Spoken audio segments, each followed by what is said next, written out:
सबसे पहले तो आप ये बताइए कि चाइल्डहुड ट्रॉमास किस किस तरह के होते हैं? आपको ये बताना चाहूँगी कि चाइल्डहुड ट्रॉमा शुरू कहाँ होते हैं। कहाँ होते हैं? जब एक बच्चा अपने माँ के पेट में होता है, ओके। वूम्ब में होता है। बीइंग पेरेंट्स हम बच्चों में कई ट्रॉमास फॉरवर्ड कर देते हैं। जनरेशनल ट्रॉमा आप देखेंगे चलते आएंगे। चलते हैं।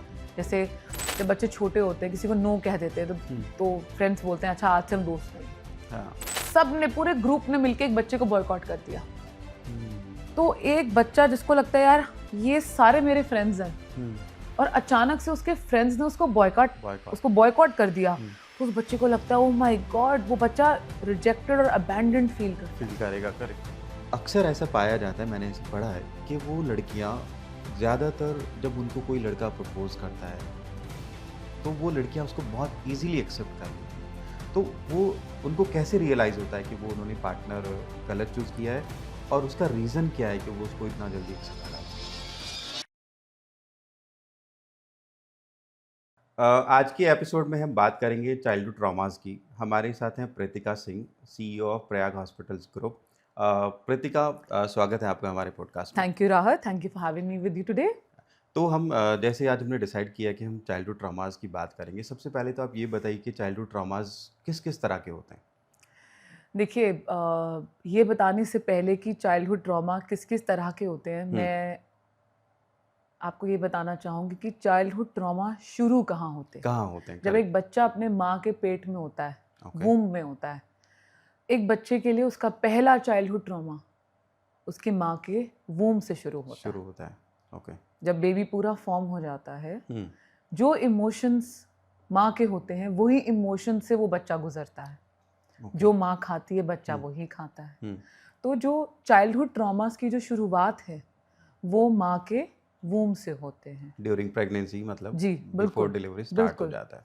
वहीं स्टार्ट हो जाते हैं। लेकिन होता क्या है कि 9 महीने के बाद कॉर्ड कट हो जाती है, बेबी उन्हीं इमोशंस को लेकर के बाहर आ जाता है। और जब वो बच्चा बड़ा होता है तब जाके पता चलता है कि यार ये तो कुछ ट्रॉमास हैं जो माँ के वूम्ब से लेकर के आया है। ओके। उसके बाद जो बच्चा 4 साल से लेकर 14 साल की उम्र होती है, जब बेबी बड़ा हो जाता है और उसकी ग्रोइंग एज होती है घर में, क्योंकि घर हमारा पहला स्कूल है। करेक्ट। और एक बच्चे के लिए उसका पहला रिश्ता उसके माँ बाप से होता है और सबसे पहला रिश्ता उसकी माँ से, फिर फादर से, क्योंकि वो माँ के अंदर से निकल के बाहर आया है। तो घर में ही सबसे पहले ट्रॉमास होने शुरू होते हैं पेरेंटिंग में, पेरेंट्स के साथ। अच्छा, मैंने जैसे आपने बताया कि बच्चे की सराउंडिंग्स क्योंकि माँ बाप के साथ ही होती है और बहुत लिमिटेड चीज़ें होती हैं जब आप बहुत छोटे होते हैं। मैंने पढ़ा कि जो बच्चे को जो ट्रॉमा ज़्यादा होते हैं वो माँ की वजह से होते हैं। ऐसा, मतलब इसको थोड़ा सा आप इलाबोरेट कीजिए। देखिए मैंने आपसे बताया ना कि बच्चा जब माँ के वूम्ब में होता है, तो जो माँ को ट्रॉमा हुआ करेक्ट इमोशनली, मेंटली, वो उस सेम ट्रॉमा से बच्चा भी गुजरता है और वो वही ट्रॉमा ले करके बाहर आता है। तो जाहिर सी बात है कि मदर्स के साइड से जो ट्रॉमा होता है थोड़ा सा ज़्यादा होता है, क्योंकि बच्चा माँ के पेट में, माँ बच्चे को 9 महीने अपने कोख में रखती है। कितने प्रतिशत, मतलब क्या परसेंटेज होता है कि चाइल्डहुड ट्रॉमा का, जैसे मान लीजिए 10 में से कितने बच्चों को चाइल्डहुड ट्रॉमा होता ही होता है? See 95% of the population. 95? जी, okay. 95% of the population, majority of सबको चाइल्डहुड ट्रॉमा है। मेजॉरिटी ऑफ ट्रॉमास क्या होते हैं? देखिए मेजॉरिटी ऑफ ट्रॉमास जो बचपन में होते हैं, जैसे पेरेंट्स के साथ, पेरेंट्स ने किसी चीज़ के लिए मना कर दिया या मम्मी ने कहा कि अच्छा स्कूल नहीं जा रहा, मैं पापा को भी बताती हूँ, और वहाँ से पापा की आवाज़ आती है जल्दी उठो स्कूल जाना है। हाँ। तो बच्चा डर के भयभीत होकर के स्कूल की तैयारी करने शुरू कर देता है। मार्क्स कम आए, अरे घर में डांट पड़ेगी, डर, या मुझे एक नया टॉय चाहिए, या मुझे एक बच्चे की बड़ी ख्वाहिशें होती हैं कि मुझे ये चाहिए, वो चाहिए। कुछ भी पाने के लिए पेरेंट्स बोलते हैं अच्छे मार्क्स लाएगा तो ये मिलेगा। अच्छा, जैसे आपने बोला कि बच्चे को मार्क्स लाने का डर, कि उसको अच्छे मार्क्स लेके आने, बहुत से पेरेंट्स क्या करते हैं ना कि बच्चों को पीट देते हैं ना, थप्पड़ मारेंगे, उसकी पिटाई कर देंगे, कम मार्क्स आए हैं तो उस पे एक अलग तरीके का प्रेशर बिल्ड करते हैं। तो क्या बच्चे का जो नर्वस सिस्टम होता है जब उसकी पिटाई कर देते हैं, पेरेंट्स को लगता है कि अब ये बहुत अच्छा पढ़ेगा, तो वो किस तरीके का रिएक्शन होता है उसके माइंड में जब उसकी पिटाई होने के बाद उसको पढ़ना पड़ता है? क्या वो देखिए, एक्चुअली में बिल्ड हो रहा है कुछ? एक एक बच्चा जिसने कुछ किया, मान लेते एक बच्चा रोड क्रॉस कर रहा है और उसकी मम्मी ने देख लिया कि ये रोड क्रॉस कर रहा है अकेले, तो मम्मी दूर से जोर से चिल्लाई उसकी मम्मी, और उसकी मम्मी बोली रुक जा वहीं, रोड क्रॉस मत करियो। तो वो बच्चा अचानक से डर गया। तो उसको ये लगा कि मम्मी क्यों चिल्लाई, और मम्मी उसकी आके उसको डांटती है और कहती है कि तुझे मना किया था ना अकेले रोड क्रॉस नहीं करनी है। तो वो बच्चा डर जाता है। जैसे ही वो बच्चा डरता है कि अरे मम्मी ने डांट दिया, उसके बॉडी में एक फीलिंग आती है, फाइट एंड फ्लाइट मोड। वो डर जाता है, उसकी पूरी बॉडी में एक डर की सेंसेशन होती है, और वो सोचता है कि मम्मी ने डांटा, क्या मैं रोड क्रॉस करने लायक भी नहीं?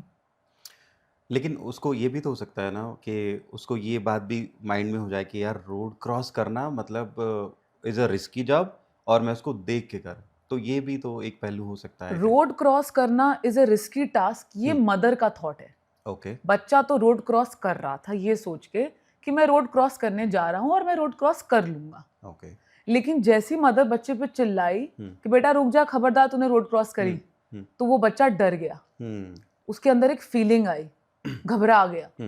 तो घबराने के वक्त उसकी body fight and flight mode में चली गई कि अब मैं क्या करूं। वो डरने लग गया कि मम्मी आएगी डांटेगी, मम्मी ने आया, मम्मी ने गुस्सा किया, एक थप्पड़ भी लगा दिया। तो उस बच्चे को ये लगता है कि अरे मैं तो सिर्फ रोड क्रॉस करने चला था और मैंने ये सोचा कि मैं रोड क्रॉस कर भी लूंगा। बच्चे के दिमाग में जो बात होती है, लेकिन मम्मी ने मुझे डांट दिया तो इसका मतलब मुझे अकेले रोड क्रॉस नहीं करनी है। नहीं करना है। और अकेले रोड क्रॉस नहीं करनी है, खुद मतलब करते करते बच्चे के दिमाग में ऐसा आ जाता है कि मुझे खुद कोई अकेले काम करना ही नहीं है। उस तरह के सेंस डेवलप होने शुरू हो जाते हैं। और वो जैसे बच्चा बड़ा होता है उसके अंदर एक आ जाता है deep rooted I am not good enough, या मैं कोई भी काम खुद अकेला कर ही नहीं सकता। क्यों? बचपन में वो रोड क्रॉस कर रहा था खुशी खुशी, और दूर से मम्मी चिल्लाई खबरदार तूने रोड क्रॉस करी। क्यों? मम्मी का फियर था कि अगर मेरे बच्चे ने रोड क्रॉस कर ली अकेले, क्योंकि क्या होता है कभी कभी पेरेंट्स बहुत प्रोटेक्टिव हो जाती हैं और माएँ अपने बच्चों को लेकर बहुत प्रोटेक्टिव होती हैं। करेक्ट। तो हो सकता है माँ है, माँ की लाइफ में कोई ट्रॉमा हुआ हो, वो आगे वो उस ट्रॉमा से ऑपरेट कर रही हैं और वो बच्चे में आगे हम कैरी फॉरवर्ड। बीइंग पेरेंट्स हम बच्चों में कई ट्रॉमास फॉरवर्ड कर देते हैं। जनरेशनल ट्रॉमा आप देखेंगे चलते आते हैं। जैसे मैं आपको बड़ा अच्छा एग्जाम्पल दूं, वो फैमिलीज जहाँ पे अधिकतर लोग सिर्फ जॉब में होते हैं और अचानक से कोई बोलता है यार मुझे तो बिजनेस करना। ये मेरे साथ हुआ है, मैं बताऊंगा इसको आपके बाद में। हाँ, बिजनेस करना है। वो देखते हैं अच्छा मेरे परदादा जॉब करते थे, फिर दादाजी भी जॉब करते थे, पापा भी जॉब, आज मैं बिजनेस। तो पापा बोलते हैं कि हमारी पुरखों ने जॉब करी है, तू कहाँ से बिजनेस कर लेगा? तुझे पता नहीं बिजनेस करना कितना खतरे का काम है? कहाँ से लाएगा तू इतने पैसे? तो ऑलरेडी वो बिलीव्स बन चुके हैं कि बिजनेस करना एक खतरे का काम है, रिस्की जॉब, एक रिस्की जॉब है, तू कैसे करेगा? तेरे बाप दादाओं ने नहीं करे। तो ये कुछ ऐसे स्टेटमेंट्स पेरेंट्स अक्सर बोल जाते हैं बच्चों को जो उनके कॉन्फिडेंस को हैम्पर करते हैं और एक बिलीफ सिस्टम क्रिएट कर देते हैं। क्योंकि क्या है, बच्चे के लिए माँ बाप भगवान से कम नहीं है। करेक्ट, भगवान ही है बच्चों के लिए तो हाँ, क्योंकि माँ बाप की वजह से वो बच्चे ने जन्म लिया है। लेकिन क्या अक्सर पेरेंट्स को पता ही नहीं होता कि ये जो मैं कह रहा हूँ या ये जो मैं कह रही हूँ बीइंग अ पेरेंट, ये मैंने अपने पेरेंट्स से लिया है, उन्होंने अपने पेरेंट्स से लिया। पता ही नहीं है कि वो जनरेशनल ट्रॉमा चलता आ रहा है। बिल्कुल, जनरेशनल ट्रॉमास, जनरेशनल बिलीफ चलते आते हैं जो हमारी लाइफ को उसी तरीके से ढालते हैं जिस तरीके से हमारे पेरेंट्स, हमारे ग्रैंड पेरेंट्स ने लीड करी होती है लाइफ को। अच्छा, बच्चों के बारे में बात चल रही थी, एक बहुत कॉमन है जो कि हर घर में होता है, मतलब मैंने भी किया है, आपने भी शायद किया होगा और हर कोई करता है। आपके घर पे, हमारे घर पे गेस्ट आते हैं, बच्चे ना बड़े प्रोटेक्टिव हो जाते हैं, यार मुझे ये समोसा खाना है, एंड दे स्टार्ट मतलब डूइंग सम एक्टिविटीज़ जिससे पेरेंट्स को लगता है कि यार बच्चा हमारी इंसल्ट करा रहा है, मेहमान के सामने, गेस्ट के सामने समोसा मांग रहा है। या एक और सिचुएशन कि आप बच्चे को कहीं ग्रॉसरी स्टोर लेके गए और वो वहाँ पे कुछ इधर-उधर की चीज़ें उठा रहा है, उसको वो चाहिए, आप उसको मना कर देते हो। तो बच्चा ऐसी एक्टिविटी क्यों करता है कि उसको इस तरह का बिहेवियर करना पड़ रहा है? उसको किस तरह का इनसिक्योरिटी उसके माइंड में होती है? क्यों करता है वो ऐसी एक्टिविटीज़? देखिए एक बच्चे के लिए और मैं सॉरी एक और इस पे मैं एक उसको भी एड्रेस करना। क्या ये बिहेवियर मतलब ये बैड बिहेवियर है या फिर ये मतलब एक नॉर्मल कंडीशन है बच्चे के थॉट प्रोसेस के अकॉर्डिंग? देखिए एक बच्चे के लिए उसका घर पहला स्कूल है हुँ, और उसके पेरेंट्स और घर में जो लोग रहते हैं ग्रैंड पेरेंट्स वो उसके पहले टीचर्स हैं। हुँ, तो बच्चे वही करते हैं जो वो पेरेंट्स को करता हुआ देखते हैं। हुँ, तो हो सकता है कि अगर उस बच्चे ने अचानक से मेहमान के सामने कोई चीज़ उठा ली हुँ, या किसी ग्रोसरी स्टोर में या किसी स्टोर में अचानक से बिना पूछे कोई सामान उठा लिया और वो जिद कर बैठा कि मुझे तो ये चाहिए, हुँ, तो हो सकता है कि there is a huge possibility कि वो ये बिहेवियर उसने अपने पेरेंट्स को करता हुआ देखा है और वहाँ से उठाया है। हुँ। एक पेरेंट्स को किन बातों का ध्यान रखना चाहिए कि उनकी जो छोटी-छोटी बात हैं, वो उनके दिमाग पर कैसे इम्पैक्ट डाल रही हैं? देखिए बीइंग पेरेंट्स आपको सबसे पहले जब आपने डिसाइड कर लिया है कि now we are going to have a family, hmm, जब हम फैमिली प्लानिंग की बात करते हुँ, हैं कि नाउ एक फीमेल सोचती है कि अब मैं कंसीव करना चाहती हूँ, मैं हुँ, मदर बनना चाहती हूँ, एक हुँ, मेल सोचता है कि मैं फादर बनना चाहता हूँ, एक फैमिली बनाना चाहते हैं। तो सबसे इम्पोर्टेंट है कि उनको अपने चाइल्डहुड ट्रॉमास को एड्रेस करना चाहिए, ओके। उनको अपने बिहेवियर्स को लेके एड्रेस करना चाहिए हुँ, कि यार ये मेरा बिहेवियर है, जो मेरे पार्टनर मेरे इस बिहेवियर से मेरा पार्टनर सफ़र करता है। हुँ, आज तो पार्टनर सफ़र कर रहा है, कल हुँ। जब बच्चे हो जाएंगे तो बच्चे सफ़र बच्चे भी करेंगे। सफ़र करेंगे। तो it is very good and it is important और मुझे लगता है इट इज़ एसेंशियल कि दो लोग आपस में अपने बिहेवियर को करेक्ट करें हुँ, ओके। कि आज तो हम 2 हैं, कल हम 3 और 4 हो जाएंगे, हुँ, तो हमारे बच्चे ना सफ़र करें। करेक्ट। तो having the knowledge of childhood trauma hmm, और ट्रॉमास क्या होते हैं हुँ, या मेरा कौन सा बिहेवियर है जो मुझे लाइफ में अच्छे रिजल्ट्स नहीं दे रहा, हुँ, जैसे कई लोग सोचते हैं कि यार मेरे साथ ही क्यों गलत होता है, हुँ, मैं ही क्यों टॉक्सिक लोग अट्रैक्ट करता करेक्ट, हूँ, या मैं किसी को नो क्यों नहीं कह पाता, ओके। या मैं हमेशा नेगेटिव ही क्यों सोचता हूँ। हुँ, तो these are the questions to be, ये सारे क्वेश्चंस हमें ले जाते हैं हमारे चाइल्डहुड ट्रॉमा की तरफ। अच्छा जैसे आपने बोला कि मैं किसी को नो क्यों नहीं कह पाता, तो मैं इसको थोड़ा रिलेट करता हूँ अपनी लाइफ़ से। मैं जिस इंडस्ट्री में काम करता हूँ, उसमें क्या होता है कि बहुत सारी सर्विसेज़ वी प्रोवाइड लाइक 1, 2, 3, 4, 5। हम्म तो क्लाइंट्स क्या करते हैं, कुछ क्लाइंट्स कि अच्छा आप हमारा ये काम कर रहे हो, राहत हम्म ये भी दे दो। तो वो अलग सर्विस है, उसका अलग पैसा लगेगा। But some time I feel अगर मैंने इनसे ये पैसा माँगा हम्म इस सर्विस का या मैंने उनको बोला कि भई ये तो सर्विस अलग है, इसका तो अलग पैसा होना हम्म चाहिए। हम्म तो मैं उनका वो काम कर देता हूँ और मैं नो नहीं बोल पाता। मतलब ये क्यों होता है ऐसा? अब मुझे ये डर है, अगर मैंने उनको नो बोल दिया या मैंने उनसे ज़्यादा और पैसा माँग लिया उस सर्विस का, तो हो हम्म सकता है वो चले जाएँगे। तो ये कौन-सा ट्रॉमा है? क्या फ़ियर है ये? देखिए ये जो आप बता रहे हैं नो नहीं कह पाते, ये बचपन से शुरू होता है। हुँ, ओके। बचपन में हो सकता है आपने देखा हो किसी को हुँ, नो कहते हुए, हुँ, और नो कहने के बाद वो इंसान या हुँ, वो अपॉर्चुनिटी उस हुँ। इंसान की लाइफ से चली गई हो, चली गई हो, correct. And that incident cause a trauma to you. Hmm, कि अच्छा ऐसे भी होता है, या हो सकता है आपको किसी ने बहुत नो कहा हो, हुँ, तो आपने डिसाइड कर लिया हो कि यार मैं किसी को नो नहीं कहूँगा, या ओके। आपने खुद ये देखा हो कि फ्रेंड सर्कल में जब बच्चे छोटे होते हैं किसी को नो कह देते हैं हुँ, तो फ्रेंड्स बोलते हैं अच्छा आज से हम दोस्त नहीं हैं, हाँ, है ना। तो कुछ ऐसा इंसिडेंट आपके साथ बचपन में हो सकता है हुआ हो, hmm, that has led to the insecurity कि यार इनसिक्योरिटीज़, अगर मैंने इसको नो कहा, कहीं ये मुझे छोड़ के चला तो नहीं जाएगा, करेक्ट। कहीं ये तो नहीं सोचेगा कि I am a bad person. अच्छा इससे कैसे ओवरकम करना चाहिए? देखिए अगर आपने इसको एड्रेस कर लिया है हुँ, कि किसी को आप नो नहीं कह पाते हैं, हुँ, और नो ना कहने के बाद आप खुद में अंदर एक मिजरी फील करते हैं, एक ट्रॉमा फील करते हैं, you are not okay with yourself hmm, within, you are not feeling good, hmm, आपका माइंड कॉन्शियस मतलब कंटिन्यूसली आपका माइंड चलता जा रहा है। करेक्ट। तो आपने अगर इस चीज़ को एड्रेस कर लिया है तो आप देखिए कि मेरे लाइफ के क्या पैटर्न्स हैं, लाइफ के किन एरियाज हैं जहाँ पे मैं नो कह देता हूँ और जहाँ पे मैं नो नहीं कह पाता. You can seek professional help also कि यू नो मेरा एक हैबिट पैटर्न बन गया, एक बिहेवियरल पैटर्न बन गया, मुझे इससे बाहर निकलना है.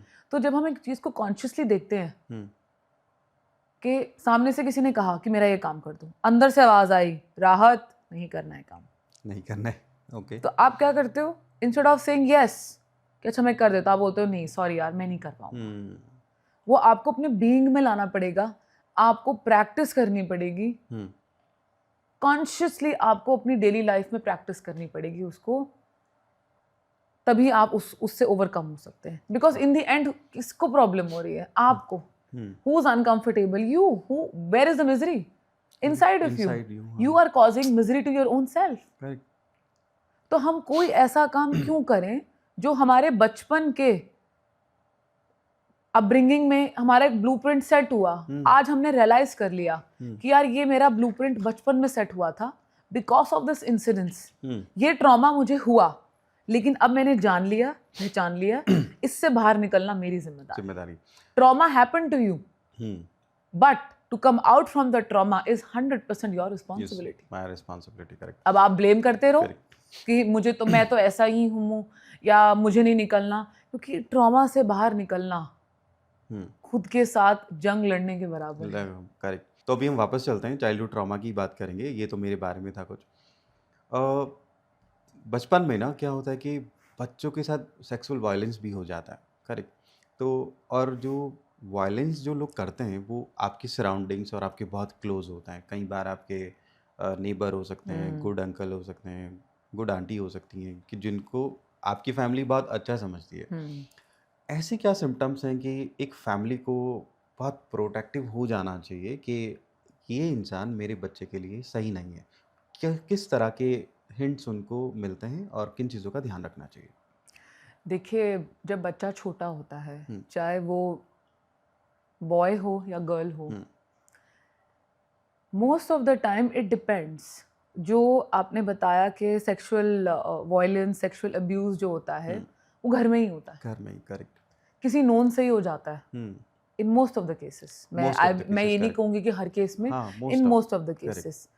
अब एक बच्चा है, वो किसी की गोदी में है और किसी ने झटके से उसके थाई पे ऐसे हाथ लगा दिया, तो उस बच्चे को लगा रही ये क्या हुआ, व्हाट इज दिस, क्योंकि उस बच्चे के लिए वो एक्सपीरियंस नया है. तो उसने एक परसेप्शन बना लिया कि ये क्या हुआ और वो डर गया. बिकॉज एक छोटे से बच्चे के साथ जो एक्सपीरियंस उसके लिए नया है, बच्चे को पता है कि ये एक्सपीरियंस अच्छा है तो मुझे अच्छा फील हो रहा है, ये एक्सपीरियंस बुरा है तो मुझे रोना आ रहा है, लेकिन ये एक्सपीरियंस तो मुझे पता ही नहीं है हाउ टू डिस्टिंग्विश. तो बच्चा डर जाता है. कई बच्चे होते हैं जो घर में बता देते हैं कि किसी ने मुझे ऐसे टच किया तो मुझे ऐसा लगा, या कई बच्चे रोना भी शुरू कर देते हैं कि नहीं कुछ अजीब हुआ मेरे साथ. कई बच्चे बता पाते हैं, कई बच्चे बता ही नहीं पाते अपने पेरेंट्स को. एक और मैं पढ़ रहा था प्रतिका, जो हार्मर होता है, जो नुकसान पहुंचाता है आपके बच्चे को, वो क्या करता है ना कि पहले वो बच्चे को कॉन्फिडेंस में लेता है. लाइक उसको टॉफीज देगा, उसको चॉकलेट देगा, उसका ट्रस्ट जीतता है पहले. फिर उसके बाद उसको मतलब वो सेक्सुअली अब्यूज करता है. तो ऐसे क्या बच्चों मतलब बच्चे अपने पेरेंट्स को कैसे बताएं? क्योंकि बच्चा अगर 7-8 साल का है उसके लिए बहुत डिफ़िकल्ट है, क्योंकि उसने जो हार्मर है उसने उसको ट्रस्ट में ले लिया है और बच्चा बताना भी चाहता है लेकिन बता नहीं पाता. पेरेंट्स को किस तरीके से बात करनी चाहिए अपने बच्चों के साथ, ताकि अगर उनके साथ कोई सेक्सुअल वायलेंस हो रहा है तो बच्चे बहुत फील फ्री होके अपने पेरेंट्स के साथ डिस्कस कर सकें? पेरेंट्स को क्या करना चाहिए उसमें? देखिए, आपने 7-8 साल तो बहुत बड़ी उम्र बता दी. मैंने देखा है 4-5 साल की उम्र में हो जाता है बच्चों के साथ. और बीइंग पेरेंट्स बहुत ज़रूरी है हमारा बच्चों के साथ बात करना, उनको बताना कि ये अच्छा टच है, ये खराब टच है, ये बुरा टच है. तो इट इज़ वेरी इंपॉर्टेंट कि हम अपने बच्चे के साथ रोज़ बैठें और ये डिस्कशन करें कि बेटा मैंने आपको ऐसे टच किया, ये अच्छा टच है, गुड टच मैंने और bad touch. Yes, good touch and bad touch. मैंने आपको यहाँ टच किया, ये खराब टच है। कोई आपको ऐसे टच करे आपके प्राइवेट पार्ट्स पे, ये और भी खराब टच है। Okay. अगर कोई ऐसा करता है तो आपको तुरंत आके मुझे बताना है। ओके, तो बेसिकली पेरेंट्स को ये थोड़ा सा बच्चों को बिल्कुल, बताना चाहिए। बच्चों के साथ ये कॉन्वर्सेशन करना बहुत ज़रूरी है। अच्छा, बचपन में जो आपके साथ सेक्सुअल वायलेंस होता है, कई बार आप उससे हील नहीं कर पाते हैं, भुला नहीं पाते हैं, वो एक बैड मेमोरी की तरह, और वो आपको कभी भी ट्रिगर कर देता है।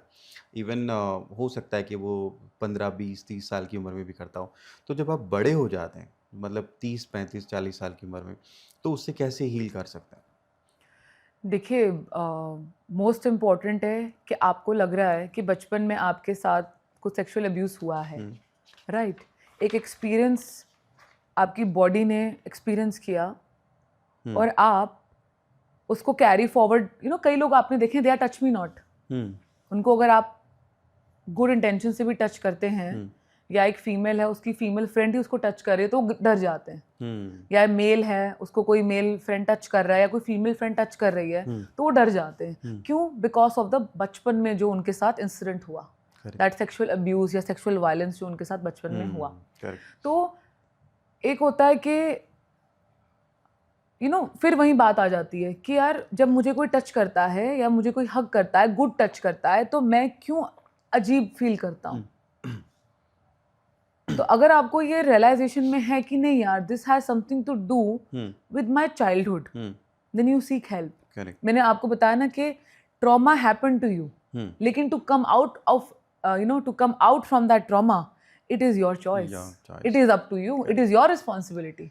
कि बचपन में ये हुआ, ठीक है यार, बचपन में हुआ, अब मैं इसको कितने साल अपने बॉडी में लेकर, अपने माइंड में वो मेमोरी लेकर के अपनी जिंदगी जीऊंगा। क्योंकि होता क्या है, हमारे साथ जो बंदा रहता है, हमारे साथ जो इंसान, हमारे साथ जो लोग रिलेटेड होते हैं, उनको इसका इम्पैक्ट झेलना पड़ता है। अच्छा, कई बार होता है कि अगर ट्रॉमा को ज़्यादा ट्रिगर करा है, तो वो कौन सी स्टेज है कि जब आपको साइकेट्रिस्ट के पास जाना चाहिए? आपको कैसे पता चलेगा कि यार अब ये चीज़ें बहुत ज़्यादा आपको इंटरनली परेशान कर रही हैं, तो आपको साइकेट्रिस्ट की हेल्प कब लेनी चाहिए? देखिए राहत, हमें किसी भी इंसान को कोई भी ट्रिगर हो, any trigger that happens inside of us is related to childhood trauma, is related to some kind of trauma. और 95% of childhood traumas बचपन में ही होते हैं। आपके हॉस्पिटल में किस तरह के केसेस ज़्यादा आते हैं ट्रॉमास? अगर चाइल्डहुड ट्रॉमा की बात करें, क्या पूछते हैं लोग जनरली, किस तरह के सवाल होते हैं? देखिए, आजकल जो चाइल्डहुड ट्रॉमास हैं बच्चों में, जैसे बच्चे स्कूल जाते हैं, मेरे पास इस ब्रांड का बैग है, मेरे पास ये फ़ोन है, मैं इस ब्रांड के जूते पहनता हूँ, मैं उस कंट्री गया था हॉलिडे करने, मेरे पास ये आईपैड है, ये लैपटॉप है। कंपटीशन बच्चों में चलता है। तो जो बच्चा फील करता है, अच्छा यार, सामने वाले के पास एप्पल का फ़ोन है, मेरे पास तो नहीं है, वहाँ से वो बच्चा इन्फीरियर फील करना शुरू करता है। तो वो घर में आके लड़ता है अपने पेरेंट्स के साथ कि मुझे भी एप्पल का फ़ोन चाहिए। और in a lot of circumstances parents नहीं अफोर्ड कर सकते एप्पल का फ़ोन। तो वो कहता है नहीं, मुझे तो यही चाहिए, क्योंकि मेरा तो वो एक स्टेटस सिंबल है स्कूल के लिए। It is called status symbol anxiety. आजकल बच्चों में बहुत है। उसके पास ये है, मेरे पास भी, मुझे भी ये चाहिए, या उसके पास ये है और मेरे पास ये नहीं है, तो वो मुझसे बेटर है ना। उसके पास महंगी चीजें हैं, मेरे पास सस्ती चीजें हैं, तो बच्चे उसको स्कूल में ज्यादा लाइक करते हैं, मुझे कम लाइक करते हैं। मतलब वो एक्सेसरीज होना, गैजेट्स होना, कंपटीशन, बच्चों में कंपटीशन बहुत ज़्यादा है। अभी एक रिसेंटली हमारे यहाँ केस आया कि एक 8 साल का बच्चा, जो उसके दोस्तों ने उसको ऐसी छेड़ा, उसको टीज किया, वो टीज नहीं ले पाया, उसने घर जाकर अपने आप को पंखे से लटकाया और फांसी लगा ली। अब उसके पेरेंट्स गार्ड, उसके फादर गार्ड थे, उसकी मदर घर घर जाके डोमेस्टिक हेल्प है, वो अपने बच्चे को लेकर के आया। उन्होंने कहा हुआ क्या? उन्होंने कहा स्कूल के टीचर ने बचाया, बच्चों में आपस में एक छोटा सा विवाद हुआ। अब वो बच्चा माइंड से इतना सॉफ्ट था कि वो ले ही नहीं पाया उसको। और उसके पेरेंट्स जिस तरीके से उस विवाद को बता रहे थे, वो खुद बहुत सॉफ्ट थे, कि उसके बच्चे ने घर में आकर के अपने आप को फांसी से लगा दिया, कि भी स्कूल में लड़ाई हुई, वो बच्चा उस बात को ले नहीं पाया, उसको लगा ये मेरी जिंदगी का अंत है। हो सकता है कि बचपन में उसने अपने पेरेंट्स को लड़ते हुए देखा हो। कितनी उम्र थी उस बच्चे की आपने 8 साल का 8 बच्चा। साल। अब हो सकता है कि उस बच्चे ने अपने घर में देखा हो कोई पापा से लड़ रहा है या मम्मी पापा लड़ रहे हैं आपस में, और दोनों में से कोई एक हेल्पलेस फील कर रहा है और कुछ नहीं कर पाया। तो उस बच्चे को लगा कि यार, उस बच्चे ने उस वक्त उस मोमेंट में शायद ये सोच लिया कि now this is the end of the world, क्योंकि बच्चे पेरेंट्स से ही सीखते हैं। करेक्ट। अच्छा, जैसे भी आपने बताया कि वो फ़ोन चाहिए और ये सब, एक और भी चीज़ है कि बच्चों में ना आजकल डिजिटल वैलिडेशन की भी बहुत प्रॉब्लम बढ़ रही है कि मैंने फ़ोटो डाला और देख रहा हूँ कि कितने लाइक्स आ रहे हैं, कितने कमेंट्स आ रहे हैं। तो जो ये सोशल मीडिया वाला वैलिडेशन है, बच्चों में इसको कैसे कम कर सकते हैं? बच्चों को कैसे बताएं कि भाई ये रियल नहीं है, आप खूबसूरत हो, आप इंटेलिजेंट हो, स्मार्ट हो, ये सोशल मीडिया डिसाइड नहीं करेगा। पेरेंट्स को किन चीज़ों का ध्यान रखना चाहिए अपने बच्चों के लिए? राहत, ये जो हम वैलिडेशन सीख करते हैं ना, छोटे बच्चे सीख करते हैं या बड़े सीख करते हैं वैलिडेशन, ये चाइल्डहुड का जो ब्लूप्रिंट सेट हो जाता है ना, जब पेरेंट्स बच्चों को ये कहते हैं कि तुम्हारे बस का नहीं है बेटा, छोड़ दो इसको। ओके। औरों के बच्चों को देखो, 80% मार्क्स आ रहे हैं। शर्मा जी के बच्चे को देखो, शर्मा जी का बेटा देखो, पढ़ाई में भी अव्वल, स्पोर्ट्स में भी अव्वल। जब हम अपने बच्चे की तुलना दूसरे के बच्चों से करते हैं तो बच्चे को ये रियलाइजेशन में आता है कि I am not good enough. I am not good enough 95% लोगों में आपको मिलेगा। और कंपैरिजन तो हर जगह होता है, हर जगह कंपैरिजन है। ये जो पेरेंट्स कंपैरिजन करते हैं, उसके बाद पेरेंट्स ने कंपैरिजन कर दिया, शर्मा जी का बच्चा ऐसा है, गुप्ता जी का बच्चा ऐसा है। ये बहुत फ्रेज कॉमन, बिल्कुल बहुत कॉमन है, ये घर में अक्सर बात होती है ना, या हमारे पड़ोसी का बच्चा ऐसा है, देखो सीखो उससे कुछ। और इंडिया में ये भी प्रॉब्लम है कि ज्यादातर पेरेंट्स बच्चे को मोटिवेट नहीं करेंगे कि आपको स्पोर्ट्स में नंबर 1 होना है, बस वो कहेंगे कि आपको पढ़ना है, रटना है, किताबें लिखनी है। देखिए, पहले तो क्या है कि पेरेंट्स ने कंपैरिजन कर दिया, ग्रैंड पेरेंट्स ने कंपैरिजन कर दिया, पड़ोसियों के साथ मिलकर के पेरेंट्स ने फिर कंपैरिजन कर दिया बच्चों के साथ। स्कूल में टीचर्स भी तो कंपैरिजन करती हैं। आप पेरेंट टीचर मीटिंग में जाइए, जो बच्चा क्लास में एवरेज होता है, टीचर अक्सर उस बच्चे के पेरेंट्स को बोलती है कि अपने बच्चे से कहिए उस बच्चे के साथ कम दोस्ती रखे, वो तो वैसे ही नालायक है, तो आपका बच्चा भी नालायक बन जाएगा। इसको बोलिए अच्छे बच्चों के साथ दोस्ती करे जो क्लास में टॉप आते हैं। टीचर भी फेवरिज्म करते हैं बिल्कुल। ये एक इंसिडेंट मैं आपको बता रहा हूं, टीचर्स के साथ होता है। उसके बाद बच्चे आपस में करते हैं, अरे उसने मुझे ऐसा बोला, तू मेरी बेस्ट फ्रेंड है, तू भी उससे बात नहीं करेगी। बच्चों के साथ भी होता है, फ्रेंड सर्कल में होता है। अक्सर छोटे बच्चों के साथ मैंने देखा है कि 7-8 फ्रेंड सर्कल का ग्रुप है और सब ने, पूरे ग्रुप ने मिलकर एक बच्चे को बॉयकॉट कर दिया। तो एक बच्चा जिसको लगता है यार ये सारे मेरे फ्रेंड्स हैं, और अचानक से उसके फ्रेंड्स ने उसको बॉयकॉट कर दिया, तो उस बच्चे को लगता है ओह माय गॉड, वो बच्चा रिजेक्टेड और अबैंडन्ड फील करेगा। करेक्ट। तो जब बच्चा रिजेक्टेड और अबैंडन्ड फील करेगा और उसको वैलिडेशन सीख करना पड़ेगा हर बात पे, क्योंकि पेरेंट्स, टीचर्स, फ्रेंड्स हर एक ही बात बोल रहे हैं, अरे यार तू ये काम गलत करता है, तेरे बस का नहीं है करना, या तुझे नहीं आता करना, तू छोड़ दे, मैं कर दूंगा या मैं कर दूंगी। तो उस बच्चे को लगता है, डीप रूटेड उस बच्चे को लगता है यार मैं तो कुछ कर ही नहीं सकता। तो वो जब बच्चा एक नई ड्रेस लेने जाता है मम्मी पापा के साथ, मम्मा कैसा लग रहा है, पापा कैसा लग रहा है ये, हाँ अच्छा लग रहा है, लेता है, हाँ अच्छा, तो वो अप्रूवल लेना शुरू कर देते हैं हम लोग, वैलिडेशन। और मैंने यहाँ तक कि ये भी देखा है कि जो पेरेंट्स हाई अचीवर होते हैं, हाई अचीवर पेरेंट्स, वहाँ बच्चे बहुत स्ट्रगल करते हैं।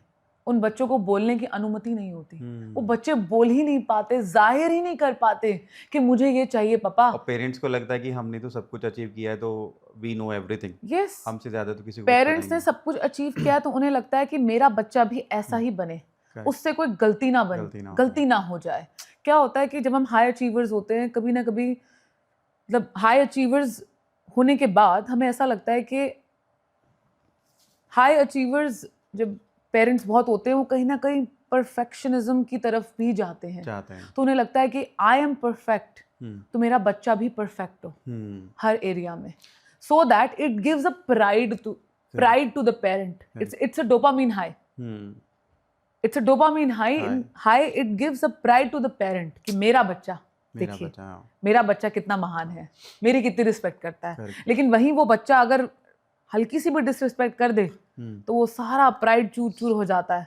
And you feel, oh my God, मेरे बच्चे ने मुझे डिसरिस्पेक्ट कर दिया. ये सारी जो हमारे पैटर्न्स बनते हैं, बिहेवियरल पैटर्न्स, बिलीफ्स, ये सब चाइल्डहुड में क्रिएट होते हैं.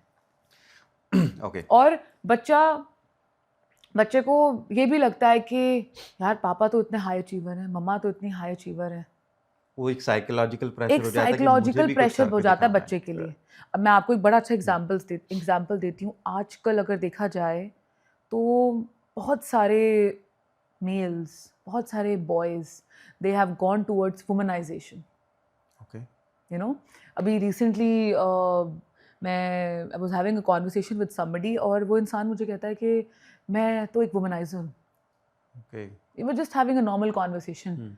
तो देखिए वो अपनी तरफ से ऑनेस्ट था कि मैं वुमनाइजर हूँ. ये उसकी रियलिटी है जो वो एक्सेप्ट कर चुका है. लेकिन ये आता कहाँ से? जब एक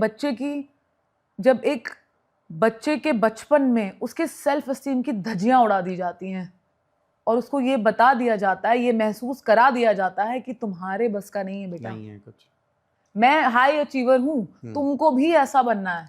और जहां जहां वो बच्चा हाई अचीवर या परफेक्ट इंसान बनने में फेल होता है, या वो अपने बारे में शेयर करता है या अपने ओपिनियंस या अपनी चीज़ों के करने के तौर तरीके सामने पुट करता है और वो रिजेक्ट हो जाते हैं, तो उसकी सेल्फ एस्टीम की धज्जियां उड़ जाती हैं. वो बच्चा, वो लड़का बड़ा होकर के वैलिडेशन सीख करता है कि अरे, क्योंकि इट इज़ रिलेटेड टू कि भाई यार मेरी सेल्फ एस्टीम की धज्जियां उड़ गई हैं, तो मैं कहाँ जाके प्रूफ करूं कि मैं एक मैन हूँ, मैं एक बॉय हूँ, मैं एक आदमी हूँ. तो उनको लगता है ठीक है, हम वुमनाइजेशन में जाएंगे. तो वो बड़े होते होते उसको ये लगता है कि यार मैं ऐसा क्या काम करूं कि जहां मुझे लगे I am good enough, I am man enough, 100% I am man enough. तो वो वुमनाइजेशन की तरफ चले जाते हैं. ओके. तो जहां वो उनको लगता है कि वुमनाइजेशन की तरफ जाते जाते they also get into the trap of sex addiction. कि यहाँ मैंने सेक्सुअल एक्टिविटी करी, now I feel like a man. Okay. तो sexual addiction is also related to your self esteem. आपने सेक्सुअल एक्ट कंडक्ट किया एंड यू फेल्ट कि I am the man, और आपका डोपामिन हाई हुआ, आपके गुड हार्मोन्स बढ़े, आपको लगा आई एम अ मैन. तो आप इमोशनली अनअवेलेबल इंसान बन जाते हैं और सेक्स वुमनाइजेशन की तरफ चलते जाते. Same happens with women also. जहाँ पे उनके बचपन में उनको ये बताया जाता है कि तुम नहीं कर सकती, छोड़ दो इसको, तुम्हारे बस का नहीं है. तो वो फीमेल्स क्या करती हैं, वो गर्ल्स क्या करती हैं? they start thinking and behaving like men. So they become masculine men. उनकी एनर्जी मैस्कुलिन बन जाती है कि मैं भी किसी लड़के से कम नहीं हूँ, मैं भी कर सकती हूँ. बचपन में पापा ने कहा था कि तुम नहीं कर सकती. अब मैं आपको एक एग्जांपल देती हूँ मेरे अपने बचपन का. जब मैं छोटी थी, अब मेरे फादर ने मुझसे कहा कि बेटा साइंस नहीं लोगी तो क्या करोगी? मैंने कहा पापा मुझे साइंस नहीं लेनी है, मुझे तो आर्ट्स लेनी है. अच्छा. पापा तो डॉक्टर हैं आपके? मेरे फादर डॉक्टर हैं, वो भी डबल एमएस. शॉकिंग रहा होगा एकदम ये. उन्होंने कहा कि अगर तुम साइंस नहीं लोगी तो तुम क्या करोगी? आर्ट्स लेके क्या करोगी? उसमें तो कोई फ्यूचर ही नहीं. होम साइंस लोगी, हाउसवाइफ बनोगी. तो मेरे फादर ने जब मुझे कहा कि तुम हाउसवाइफ बनोगी, आर्ट्स लोगी, तो मुझे एक बड़ा झटका सा लगा कि क्या साइंस लेना, डॉक्टर बनना, इंजीनियर बनना या सिविल सर्विस की तैयारी करना, क्या यही प्रोफेशन है? यही प्रोफेशन है. हाँ, करेक्ट. मुझे झटका लगा. मेरे फादर ने कहा कि आर्ट्स ले रही हो, होम साइंस, अच्छा तो तुम हाउसवाइफ बनने की तैयारी कर रहे हो, कर रही हो। उस वक्त तो खैर मुझे इतनी समझ नहीं थी क्लास 11-12 में, पर जब मैं कॉलेज में आई तो मुझे क्लियर था कि भी मुझे बिजनेस स्टडीज करनी है, क्योंकि मेरी मदर वो बिजनेस संभालती हैं। मुझे ये भी नहीं पता था कि वो एक एंटरप्रेन्योरल जॉब कर रही हैं, एंड आई वाज कि भी मम्मा जो कर रही हैं मुझे वो करना है। तो मैं बिजनेस स्टडीज की राह पे चल पड़ी, और मैं मतलब एकदम मैंने दृढ़ निश्चय कर लिया था कि जो मम्मा करती हैं वही मुझे करना है। पापा ने बहुत कहा हाउसवाइफ बनूंगी। घर में कई गेस्ट आते थे, डॉक्टर्स, सिविल सर्विसेज के लोग आते थे, तो मुझसे अक्सर पूछते थे बेटा तुमने क्या लिया है, साइंस कॉमर्स। मैंने कहा मैंने आर्ट्स लिया है। आर्ट्स, होम साइंस लिया तुमने, तुम्हारी कुकिंग की क्लास भी होती होगी। और उनको कौन समझाए कि कुकिंग की क्लास नहीं होती मेरे ह्यूमैनिटीज में। तो करते करते 12th पास कर ली मैंने। फिर मेरे फादर बोले कि बेटा तुम अब मेरे फादर बोले कि बेटा तुमने आर्ट्स ली है और अब क्या करोगी तुम, बीए पास, बीए ऑनर्स। मैंने कहा नहीं पापा मैं तो बिजनेस स्टडीज करूंगी। अच्छा तुम चलो कॉरेस्पॉन्डेंस से वो कर लो, आईएएस की तैयारी कर लेना, तुम्हें अच्छा लड़का मिल जाएगा। तभी भी वही माइंडसेट है कि बनाना आईएएस हाँ, है या डॉक्टर ही। बिल्कुल वो मेरे फादर का माइंडसेट था, इस बात में कोई संदेह नहीं है।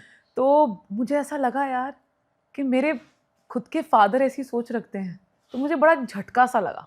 तो मुझे लगा कि यार ये तो अब अपने आप को प्रूफ करना पड़ेगा, इसमें अब शब्दों का खेल नहीं है, अब तो करके दिखाना पड़ेगा, करके दिखाना है। तो मैंने एक चैलेंज लिया और मैंने कहा नहीं मैं इसको करके दिखाऊंगी। और मैंने बिजनेस स्टडीज करी, बहुत कम उम्र में मैंने बिजनेस भी ज्वाइन कर लिया।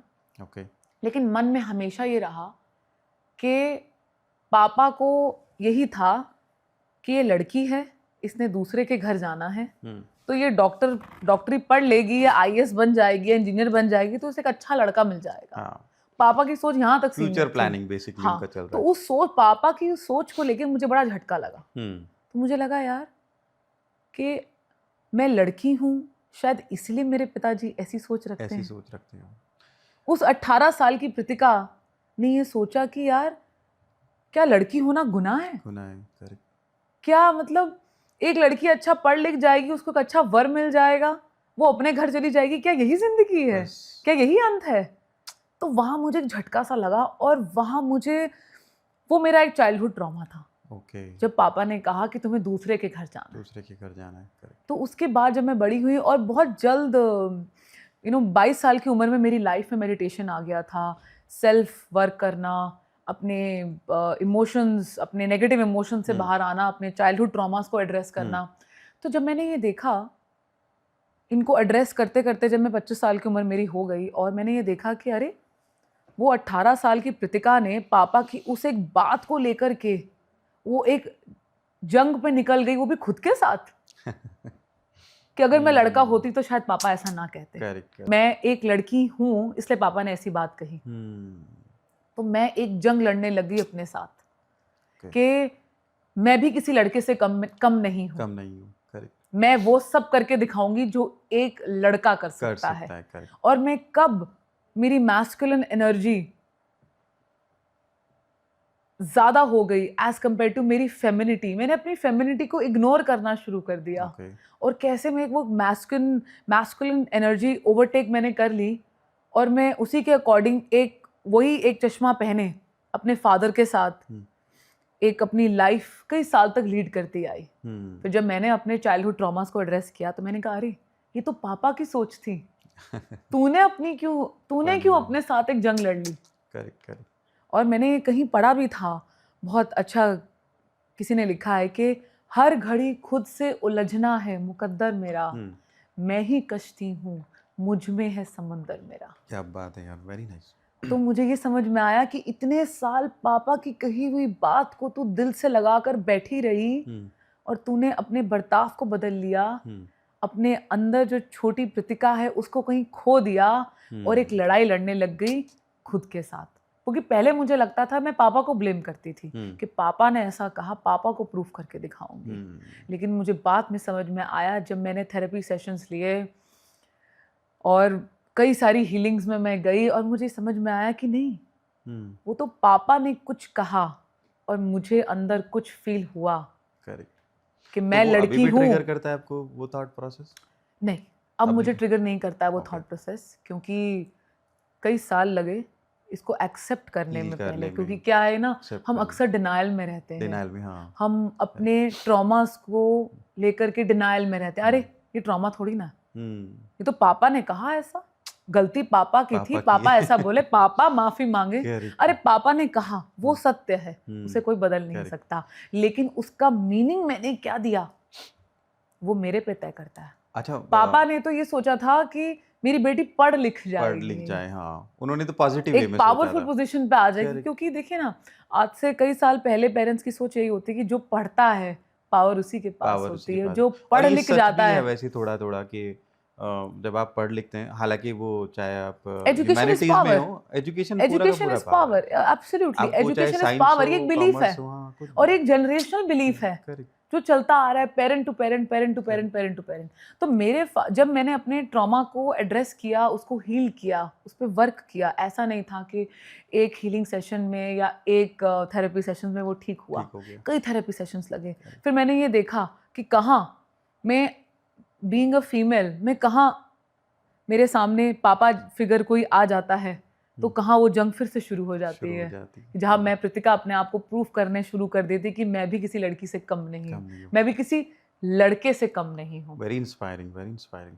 तो करते करते हमें बड़ा चिपकाव होता है हमारी बिलीफ से, हमारे ट्रॉमा से, क्योंकि हम एक ट्रॉमा लेके बैठ जाते हैं और बेचारे बन जाते हैं कि यार मेरे साथ तो ऐसा हुआ, मैं बेचारी।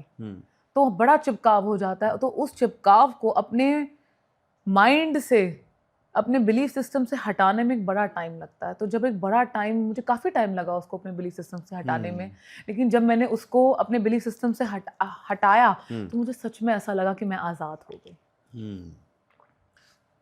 इट वॉज नेवर पापा, चलिए पापा ने कुछ कहा, लेकिन मैंने उसको कैसे परसीव किया, परसीव करके मैंने कैसे अपने बिहेवियर पैटर्न्स चेंज करे, अपनी सोच कैसे चेंज कर ली, किस हद तक चेंज कर ली, वो मेरा डिसीजन था। वहाँ फिर मैंने उस पर काफ़ी वर्क किया। काफ़ी इंस्पायरिंग है। इसी से मेरे माइंड में एक सवाल आया, मतलब वो लड़कियों से ही जुड़ा हुआ है। कई बार क्या होता है ना कि कोई लड़की, हम उसको बहुत बॉडी शेमिंग करते हैं, उसके कलर को लेकर, उसके हाइट को लेकर, और भी बहुत सारी चीज़ों को लेकर, उसके बाल हो सकते हैं, बहुत सारी रीजन है। बिल्कुल। तो लड़की को लगने लग जाता है कि यार मेरा तो एक्सेप्टेंस है ही नहीं समाज में। कभी कभी उसके पापा भी उसको मजाक में कुछ बॉडी शेमिंग कर देते हैं, उसकी मम्मी, उसके भाई बहन, सब कुछ। तो अक्सर ऐसा पाया जाता है, मैंने ऐसे पढ़ा है कि वो लड़कियां ज़्यादातर जब उनको कोई लड़का प्रपोज करता है तो वो लड़कियां उसको बहुत इजीली एक्सेप्ट कर लेती हैं। तो वो, उनको कैसे रियलाइज़ होता है कि वो उन्होंने पार्टनर गलत चूज़ किया है, और उसका रीज़न क्या है कि वो उसको इतना जल्दी एक्सेप्ट कर रहे हैं? देखिए, फिर मैं कहूँगी कहानी बचपन से शुरू होती है। बचपन में किसी ने आपको बॉडी शेम किया या मजाक में कह दिया, ए मोटी इधर आ, अरे तू तो बड़ी गोलू मोलू है, बड़ी प्यारी सी, बड़ी क्यूट सी है ना। मैंने किसी को अभी रिसेंटली कहते हुए सुना था, लड़की या तो सुंदर होती है या तो नहीं होती है ना। तो ये बीच का वर्ड क्यूट क्या होता है ये नहीं पता। तो बचपन में किसी ने आपको कुछ कहा कि अरे तू तो बड़ी क्यूट सी, गोल मोल सी है, बड़ी गोल मटोल सी है। सामने वाले ने तो आपको बड़ी प्यार भरी भावना से कहा, लेकिन उस बच्चे ने उसको परसीव कैसे किया वो इम्पोर्टेंट है। कि अरे मुझे तो गोल मटोल कह दिया। और मुझे गोल मटोल कहने के बाद 5 मिनट के बाद दूसरे बच्चे की तारीफ कर दी, अरे ये तो कितनी प्यारी है, मुझे प्यारी क्यों नहीं कहा, इसका मतलब मैं अच्छी नहीं हूँ, मैं गोल मटोल हूँ। फिर मैंने मम्मी से पूछा, बच्चे ने जाके मम्मी से पूछा कि मम्मी मुझे मौसी ने गोल मटोल कहा। अरे तो सही तो कहा, तुम गोलू हो ना, गोल मटोल, खाते पीते घर की। तो वो बच्चा एक सोच में चला गया, उसको एक ट्रॉमा हो गया। पेरेंट्स को, रिश्तेदारों को रियलाइज नहीं हुआ कि इसको ट्रॉमा हो गया इसी बात से, लेकिन उस बच्चे ने उस बात को कैसे परसीव किया वो उस बच्चे पे डिपेंड करता है। उसको ट्रॉमा हो गया, अब वही बच्चा बड़ा हो गया, उसको कोई कुछ कहे जा रहा है, वो स्ट्रेस में खाए जा रहा है, वजन बढ़ाए जा रहा है। एक बच्चा कुछ नहीं भी खा रहा है तब भी उसका वजन बढ़े जा रहा है। क्यों? वो मन में इतना सोच रहा है कि अरे यार मैं तो अच्छा नहीं दिखता, मैं अच्छा नहीं दिखती। या मुझे एक्सेप्टेंस नहीं मिलेगी अगर मैं ऐसे नहीं दिखी। करेक्ट।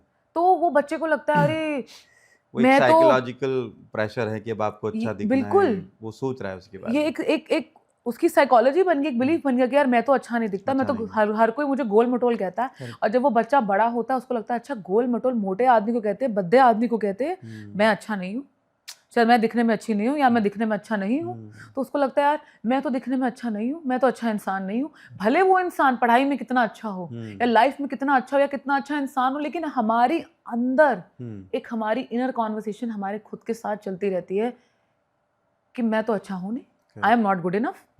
तो जब उसके लाइफ में प्रपोजल्स आते हैं शादी के लिए, तो उसको लगता है यार मैं तो अच्छा हूँ नहीं, मैं तो अच्छी हूँ नहीं, तो ये इंसान क्यों मुझसे शादी करेगा। तो वो कई रिजेक्शंस फेस करता है, रिजेक्शन पे रिजेक्शन, रिजेक्शन पे रिजेक्शन, रिजेक्शन पे रिजेक्शन। उसको पता है कि यार मैं तो अच्छी हूँ ही नहीं, क्योंकि यहाँ पे इस बच्चे ने इस इंसान ने अपने चाइल्डहुड ट्रॉमास को एड्रेस नहीं किया। करेक्ट।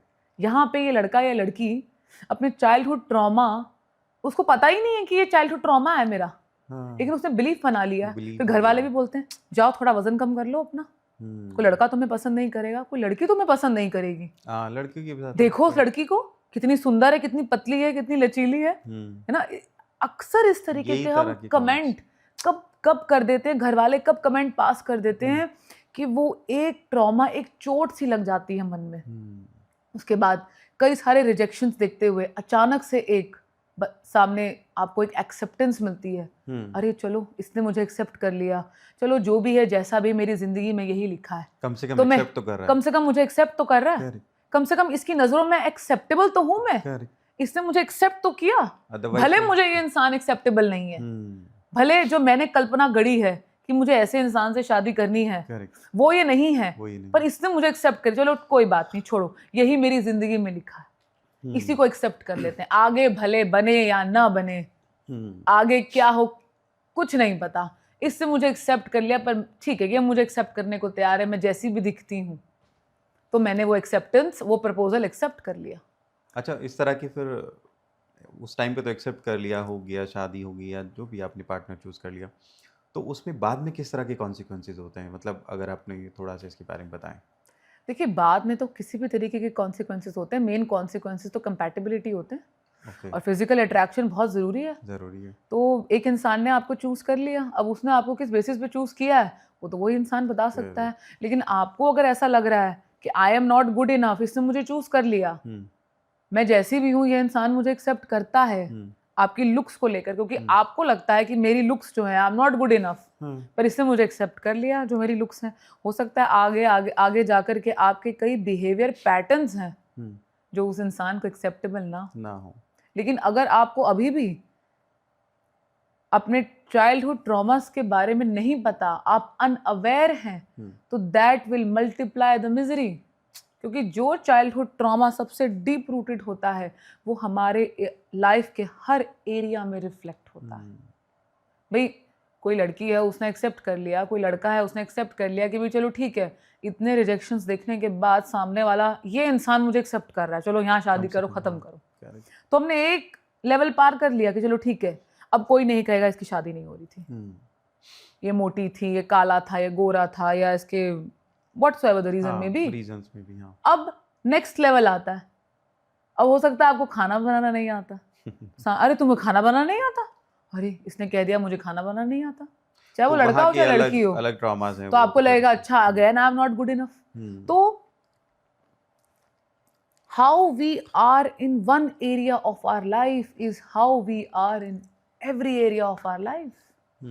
बहुत जरूरी है अपने चाइल्डहुड ट्रॉमास को एड्रेस करना, क्योंकि ये जो इंसान अपने चाइल्डहुड ट्रॉमा को एड्रेस नहीं कर रहा है वो वुंडेड घूम रहा है। Correct. हम ह्यूमन बीइंग्स 90% लोग वुंडेड घूमते हैं, हमारे जो पुराने वुंड्स हैं उनको लेके हम घूम रहे होते हैं, उनको लेकर हम जिंदगी जी रहे होते हैं, लोगों पे ब्लेम कर रहे होते हैं। हम अपने वुंड्स लोगों के ऊपर ब्लेम गेम की तरह इस्तेमाल करते हैं, हम उन्हें कभी एड्रेस ही नहीं करते हैं। हम वुंडेड घूमते हैं, एक जख्म है उससे खून बह रहा है, वो बहते ही जाता है, बहते ही जा रहा है, कई साल तक बह रहा है, हम लोगों पर वो बह रहा है। और इसमें ये भी होता है कि जैसे एक और भी पहलू है ट्रॉमा का, अगर मुझसे पढ़ाई नहीं हो रही है तो मैं बोल दूंगा कि ये तो ट्रॉमा है। मैं कुछ कर नहीं पा रहा हूँ तो मैं बस इजीली बोल देता हूँ ट्रॉमा है। तो ये भी तो एक दूसरा एस्पेक्ट है वो एस्पेक्ट है हम्म, विक्टिमहुड। ओके बड़ा मजा आता है कई लोगों को विक्टिम रहने में। अरे मेरे साथ तो ऐसा हुआ था तो मैं इसलिए नहीं कर पा रहा हूँ, तो मैं तो नहीं कर सकता। हमें आदत हो जाती है, हमें एडिक्शन हो हम जाता है उससे विक्टिम उबरना मूड में नहीं रहने चाहते, का। बस एक्सक्यूजेस देते रहते हैं। बिल्कुल। हाँ, ये बड़ी कन्फ्रंटिंग जर्नी है। अपने चाइल्डहुड ट्रॉमा से निकलना, अपने विक्टिमहुड को नो कहना, उसको साइडलाइन कर देना, उसको रिजेक्ट करना is a very confronting journey. ये तभी शुरू होती है जब आप डिसाइड कर ले होते हो कि आज अभी इसी क्षण से मैं अपनी चाइल्डहुड ट्रॉमा को एड्रेस करने का और हील करने की जर्नी आज शुरू करता हूँ, आज से अभी इसी वक्त से स्टार्ट करती हूँ या करता हूँ। ये तभी होती है, नहीं तो हम वुंडेड घूम रहे होते हैं। We are bleeding on others. ये है कि सोल्यूशन है, हम लेना नहीं चाहते हैं, और हम जब तक नहीं लेंगे तब तक प्रॉब्लम बिल्कुल सॉल्व नहीं होगी। बिल्कुल। एक बात और है प्रतिका, जैसे आजकल क्या है कि हर पेरेंट्स ना बच्चों को क्या करते हैं, बहुत छोटी एज में 2-3 साल 5 साल के बच्चों को तो मोबाइल दे देते हैं, मतलब 1 घंटे के लिए उसको दिखा दिया। उससे जब बड़े हो जाते हैं थोड़े से बच्चे, जब वो 5th स्टैंडर्ड 6, 7, 8 में पहुंच जाते हैं, उनको ना एक पर्सनल मोबाइल दे दिया जाता है। फिर बच्चों के मोबाइल पेरेंट्स सोचते हैं कि चेक भी कर लें। तो पहले तो ये कि क्या मोबाइल देना सही है, और अगर दे दिया है तो एक क्या लिमिट है कि आप अपने बच्चे का फ़ोन चेक करो, और अगर करते हो तो उसका क्या इम्पैक्ट जाएगा आपके बच्चे पे कि अगर आप उसका फ़ोन चेक कर रहे हो?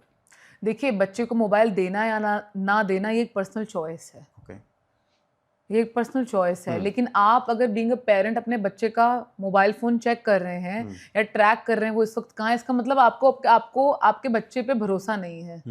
बच्चे को तो परसीव हो सकता है कि यार मम्मी बड़ा शक करती है, पापा बड़ा शक करते हैं। बट उसका ये भी तो है ना कि यार वो प्रोटेक्टिव रहना चाहते हैं पेरेंट्स, के बच्चे को बचा के रखना यहाँ चाहते पे पेरेंट्स ओवर प्रोटेक्टिव हो जाते हैं। जब पेरेंट्स ओवर प्रोटेक्टिव हो जाते हैं, बच्चों को ऐसा महसूस होता है कि हमारे पास फ्रीडम नहीं, मैं तो कुछ कर ही नहीं सकता, मैं तो कुछ बोल ही नहीं सकता। तो बच्चे चुप रहते हैं, सहमे हुए डरे हुए से रहते हैं। बच्चे हैं, लेकिन जब वो बड़े हो जाते हैं, जब उनके लाइफ में उनके पार्टनर्स आते हैं, तो ये सारे कॉन्सिक्वेंसेस इन वुंड्स के उनके पार्टनर्स को झेलने पड़ते हैं आगे जाके लाइफ, क्योंकि वो वुंडेड घूम रहे हैं बचपन से लेके अब तक, because of some trauma happened in their life, because of parents, because of school, because of teacher, because of friends. वो वुंडेड घूमते हैं। तो जब कोई भी इंसान वुंडेड घूमेगा, हु विल सफर? पहले तो वो खुद सफर करेगा, उसके घर साथ में घर वाले सफर करेंगे, उसके बाद उसके फ्रेंड सर्कल सफर करेगा, उसके फ्रेंड्स, यार दोस्त, स्पाउस सफर करेंगे, पार्टनर सफर करेंगे, आगे बच्चे हो जाएंगे, बच्चे सफर करेंगे। तो ये सफरिंग का प्रोसेस चलता रहेगा।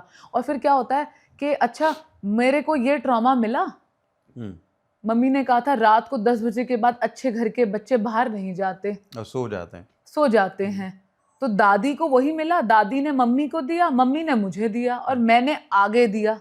बट आई थिंक ये तो अच्छा ट्रॉमा है पर आगे अगर आप बच्चे को टाइम से आगे देखिए, आगे ट्रॉमा देना, मैंने पहचान लिया कि ये ट्रॉमा है, इस ट्रॉमा को आगे देना या न देना ये मेरे पे निर्भर करता है। मैं चूज करती हूँ कि नहीं, मैंने एड्रेस कर लिया कि ये ट्रॉमा मुझे बच्चों को नहीं देना आगे, तो मैं नहीं दूंगी। लेकिन अगर आप बच्चों को टाइम से नहीं सुलाओगे, they will not wake up early in the morning, तो फिर वो स्कूल नहीं जाएंगे, फिर वो पूरा सिस्टम भी तो खराब होगा। आई थिंक ये तो अच्छा ट्रॉमा है, आई गेस, मतलब this is my personal thinking. देखिए, अगर हम बच्चे को हर चीज़ डरा के करेंगे, जैसे मैं आपको एक एग्जांपल देती हूँ, मेरी मदर अक्सर बचपन में जब मैं छोटी थी तो मुझे कहती थी तुमने खाना खा लिया बेटा, जाओ पढ़ लो और जाके सो जाओ, 10 बज गए सो जाओ, तुम क्या कर रही हो, 10 बज गए, जाओ सो जाओ, जाओ सो जाओ, सुबह टाइम पे उठना है। तो अक्सर पेरेंट्स एक गलती कर जाते हैं, बच्चों को सोने के लिए बोलते हैं बहुत डांट के, डरा के, वो ठीक नहीं है। हाँ, तरीका एग्जैक्टली। हम ये चाहते हैं कि हमारा बच्चा डिसिप्लिन है। करेक्ट। ये हमारी इच्छा है हमारे बच्चे से, ये हमारी डिजायर है। लेकिन क्या एज अ पेरेंट्स हमें ये भी तो जानना चाहिए हमारे बच्चे की क्या डिजायर है।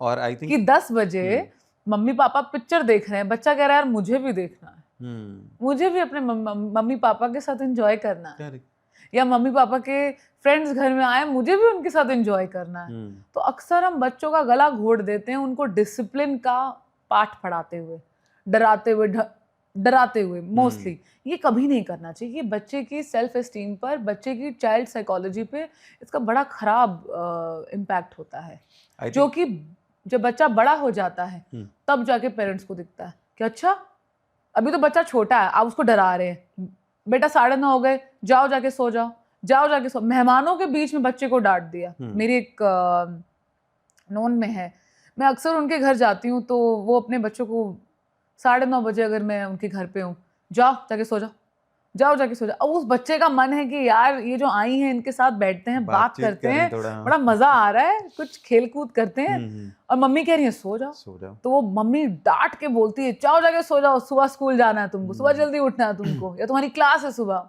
वो बच्चा चुप करके सहमा हुआ जाता है और सो जाता है। अब यही बच्चा जब बड़ा हो जाएगा और फिर घर में मेहमान आए हैं और वो कह रहा है कि मैं जा रहा हूँ 10 बजे सोने का टाइम, उसकी मम्मी कह रही क्यों, बैठ, अभी तो मेहमान आए, सबके साथ बैठ, देखो देखो शर्मा जी आए हैं, उनकी बेटी भी आई है, बैठ उससे बात कर, बैठ यार दोस्त बना।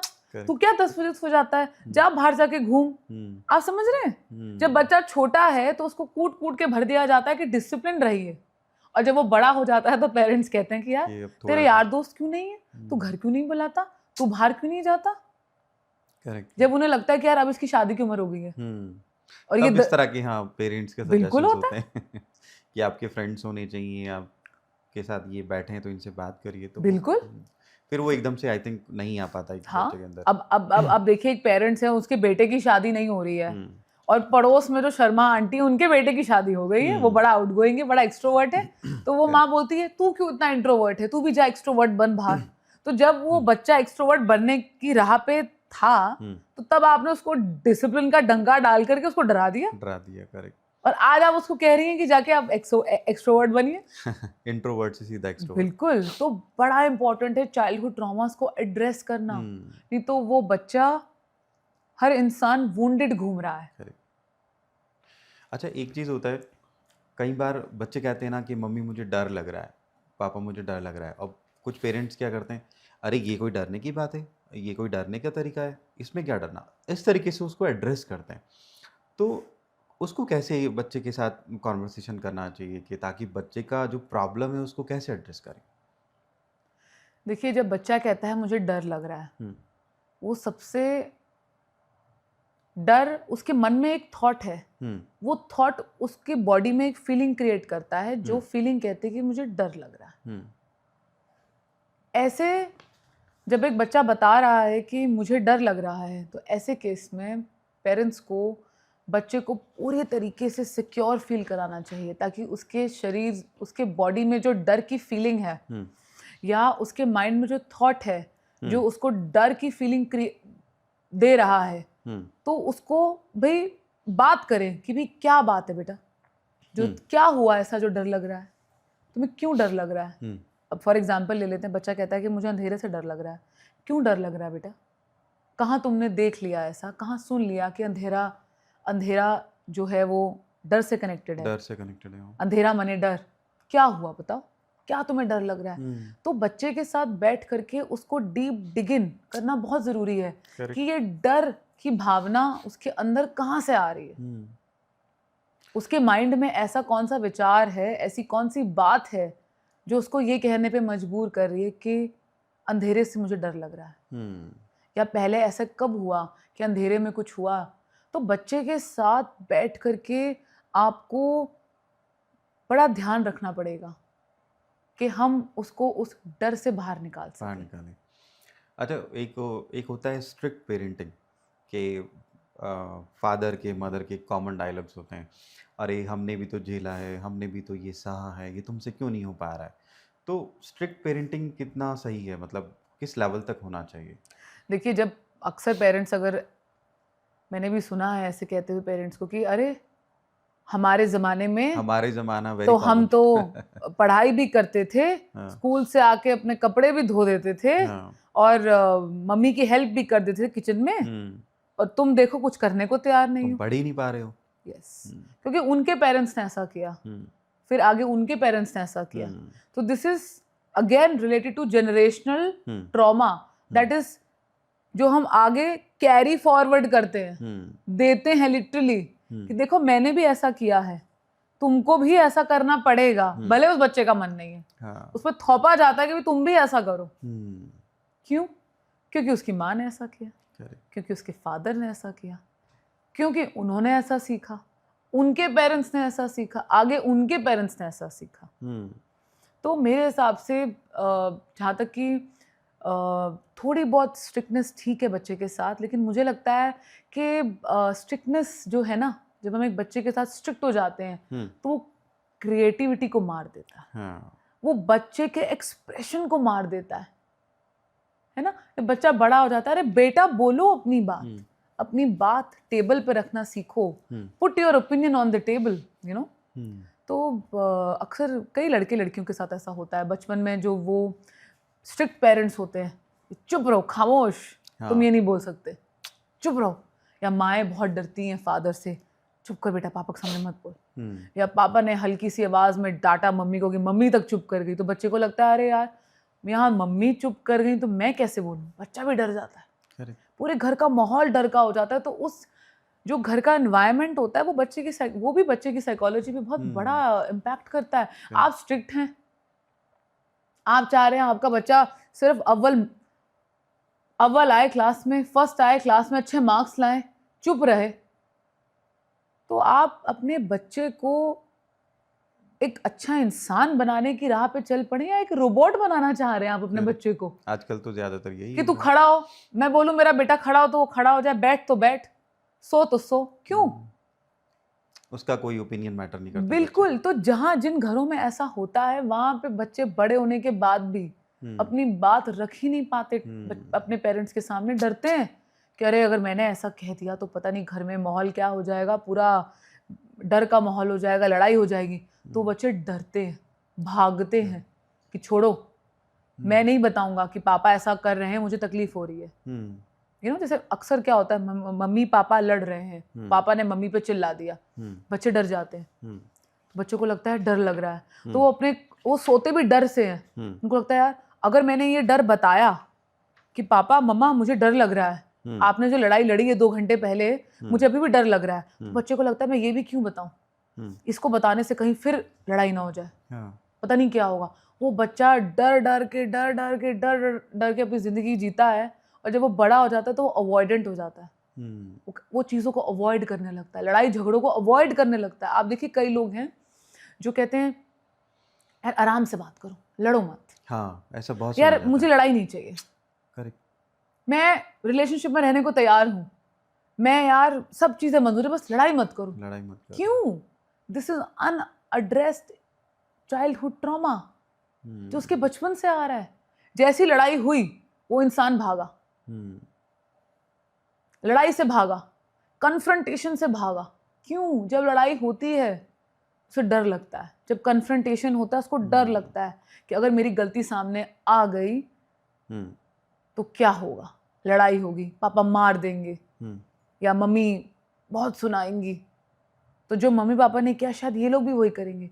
तो उस छोटे से बच्चे को अपने दोस्तों में, अपने पार्टनर्स में, अपने कॉलीग्स में, अपने बॉसेस में, अपने पेरेंट्स दिखाई देते हैं, तो वो चीज़ों को अवॉइड करना शुरू कर देते हैं कि नहीं लड़ाई नहीं चाहिए। वो भागते हैं, भागना शुरू कर देते हैं, और वो बचपन से भागते आते हैं, तो एक वो पैटर्न बन जाता है हर चीज़ से भागने का। और फिर पेरेंट्स बोलते हैं हमारा बच्चा तो शादी करने को तैयार नहीं है, वो शादी नहीं करना चाहता। या पेरेंट्स बिजनेस कर रहे होते हैं, बच्चा जॉब में होता है, तो वो कहते हैं देखिए हमारा इतना बड़ा बिजनेस है, बच्चा तो जॉब कर रहा है, हमारे बिजनेस में आना ही नहीं चाहता। क्यों? क्योंकि वो भाग रहा है उस लड़ाई से, उस डर से जो उसने बचपन में फेस किया। और पेरेंट्स को भी नहीं पता होता कि ये चाइल्डहुड ट्रॉमास हैं जो हमें एड्रेस खुद के भी करने चाहिए और बच्चों के भी करने चाहिए। अच्छा, अब हम बात करेंगे नेग्लेक्ट की। ओके। जी। आजकल क्या हो रहा है कि पेरेंट्स अपने बच्चे को फ़ोन भी दे रहे हैं, लैपटॉप, अच्छा घर, अच्छा रूम, अच्छी स्कूलिंग, सब कुछ दे रहे हैं, बट उसको ना इमोशनली कनेक्ट नहीं कर पा रहे हैं अपने बच्चे के साथ। तो जो पेरेंट्स अपने बच्चों के साथ इमोशनली कनेक्ट नहीं कर पा रहे हैं, जैसे उनको हग नहीं करते हैं, उनसे अच्छे से बात नहीं करते हैं, तो उसका क्या इम्पैक्ट होता है बड़े होकर बच्चों की लाइफ में? देखिए, जो पेरेंट्स इमोशनली अनअवेलेबल होते हैं हम्म। अपने बच्चों के लिए, हम्म।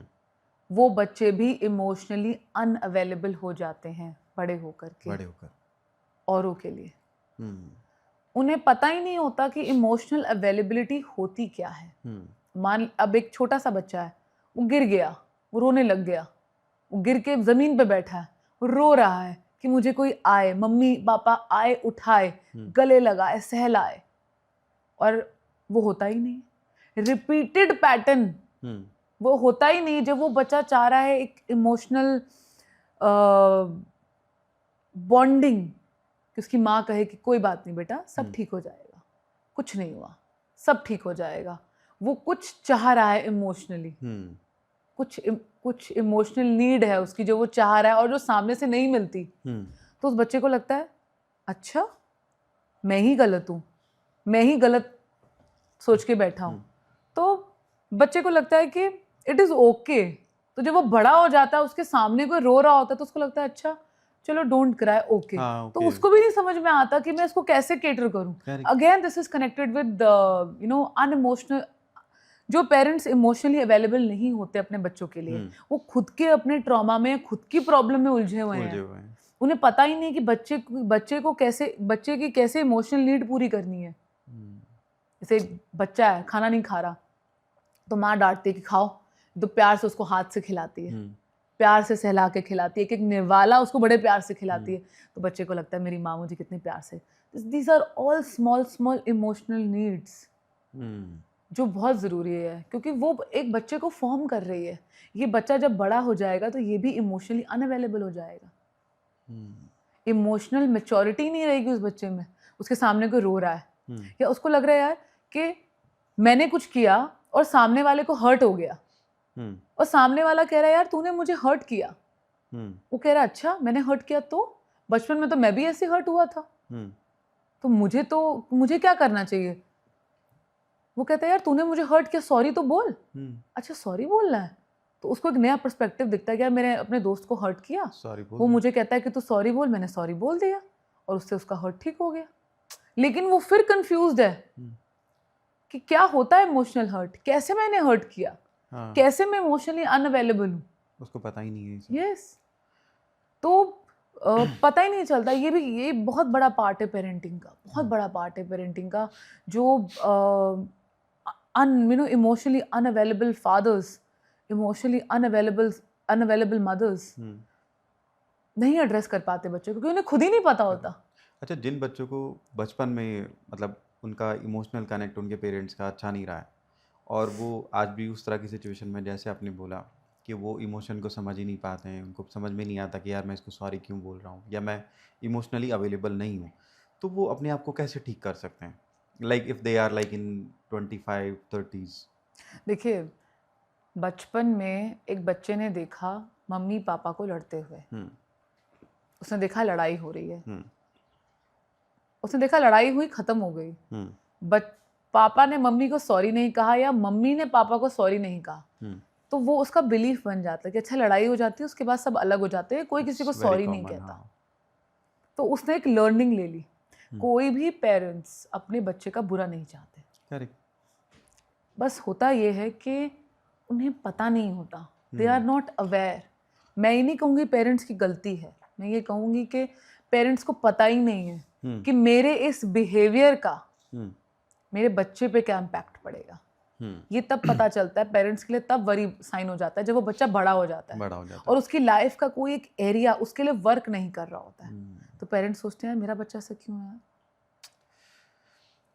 तब जाकर के उनको रियलाइज होता है, तब जाकर ये ये चाइल्डहुड ट्रॉमा, इमोशनल ट्रॉमा, ये वुंड्स तब जाके पता चलते हैं कि अच्छा यार बचपन में ऐसा कर दिया मैंने अपने बच्चे के साथ, तो ये आज उसका रिजल्ट है। ओके। अच्छा, अगर कोई बच्चा बहुत कॉन्फ्लिक्ट देखते हुए बड़ा हुआ है बिटवीन पेरेंट्स या फिर फैमिलीज, और वो अभी भी उस तरह के डैमेज में है, तो वो कैसे कवर अप कर सकता है? अगर वो 30 साल का हो गया है, 25 का हो गया है या 20 साल का हो गया है?